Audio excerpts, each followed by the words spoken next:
I've been a qualified midwife for just over a year now in an obstetric unit. I'm just about to move out into the community, which I'm really excited about.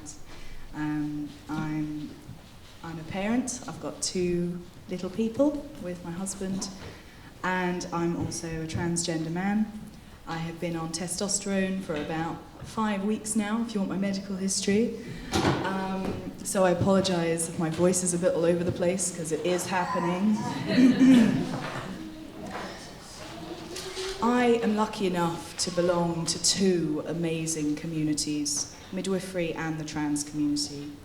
And I've noticed some conflict and some lack of understanding from both sides.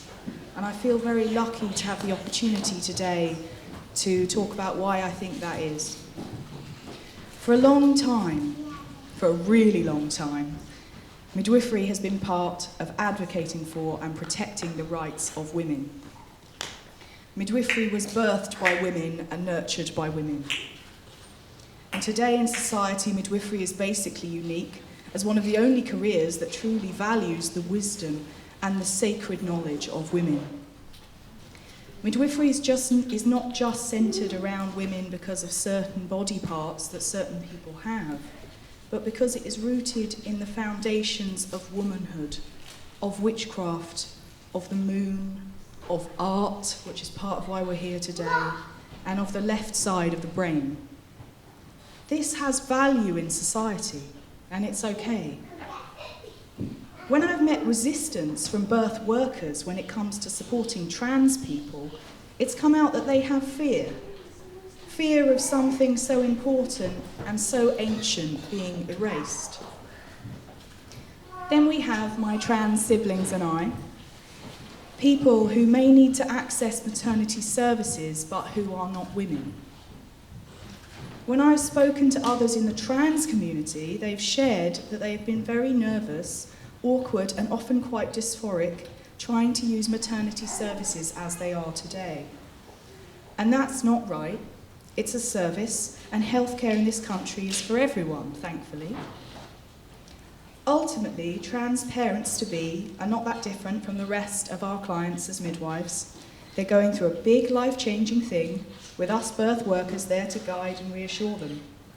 Every baby and every new family are a cause of celebration in a way that validates and values them exactly as they are. I believe that these 2 worlds can coexist and work together. Midwifery doesn't need to erase trans people's identities in order to care for them, and trans people don't need to erase midwifery and its celebration of women. But I think it will take understanding from both sides, respect for what midwifery is and always has been, and understanding by midwives that not all people using the service are women or fit into the way that we usually work. I want to briefly talk about some practical, quick-fire messages to take away and think about to help make maternity services easier for trans people to navigate. Training for midwives, of course, it's always about more training, and for that we need money, unfortunately. But so they know that trans people will use the service from time to time. For some people, it's not even on their radar yet, some of my colleagues. In my trust, we're looking at a box to be able to write your gender identity in for people and their partners at booking. And also I was thinking maybe some kind of sticker for the notes to alert everyone, because I don't know about you, but for me, coming out 6 times a day gets quite old.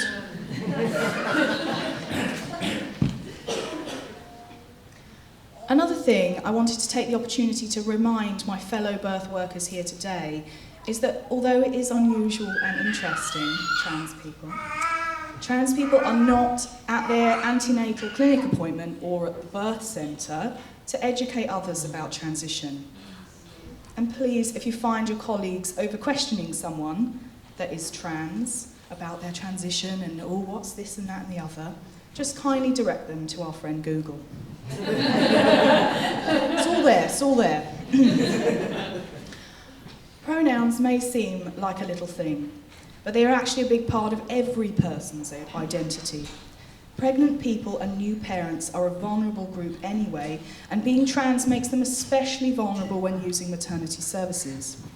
Using the wrong pronouns for a trans person can trigger dysphoria, which can mean a lot of different things for different people, but ultimately unpleasant feelings, disassociation, and a lack of trust with the person they're talking to. It can be deduced, and this is my big one, okay? It can be deduced that trans people are more at risk during the childbearing journey, as they are less likely to access information or engage in communication about health promotion when it is being presented to them in a language that alienates them. Something to be aware of is different terms that a trans person or a trans parent to be might use for their body parts so as to avoid dysphoria. Neutral terms such as genitals or chest are very useful. Start neutral, ask politely, and be guided by the individual person. And while I was listening to some of my fellow speakers, I thought about that point that I make. And it's not about a blanket guide for everyone, it's about individualised care and asking what people feel comfortable with. And believe me, trans people are okay with you asking. We like it. It's respectful. The question of inclusive language in maternity services is an interesting one. Something that I have found personally really difficult as a trans person working in midwifery is overuse of the words like ladies and girls in every other sentence. This starts as soon as you go into your first midwifery lecture at university. There are all kinds of folk, cis and trans, that do not identify with these terms. And it can be very isolating to hear them over and over again at uni and at work. Still, the first thing I hear at work in the morning is, "Morning, girls." And the last thing I hear before I leave at night is, "Well done, ladies." And I've been out for months there. My one comfort is they'd say it if I was cis or trans. If I was a cis man, they'd still say it because it's so ingrained in the culture. I personally don't think, this is my personal view, that all midwifery language all the time needs to be changed.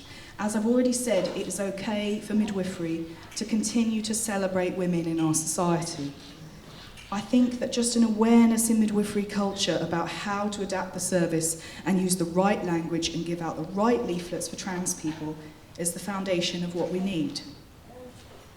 I think midwives should be allowed to continue loudly and proudly advocating for women, but also hold in their awareness the other baby havers, which is one of my favourite terms, and always be ready to advocate for, support and care for them too. I asked my trans community, we're a bit of a gang, for one take-home message for you today, and that is simply, if you're not sure about names, pronouns or terms, just ask and then try. Ask what is best for that individual person and then try to use them. That's all we ask for, and that's all we need to feel respected. The empowerment of childbearing women can coexist with supportive care for trans people. Thank you.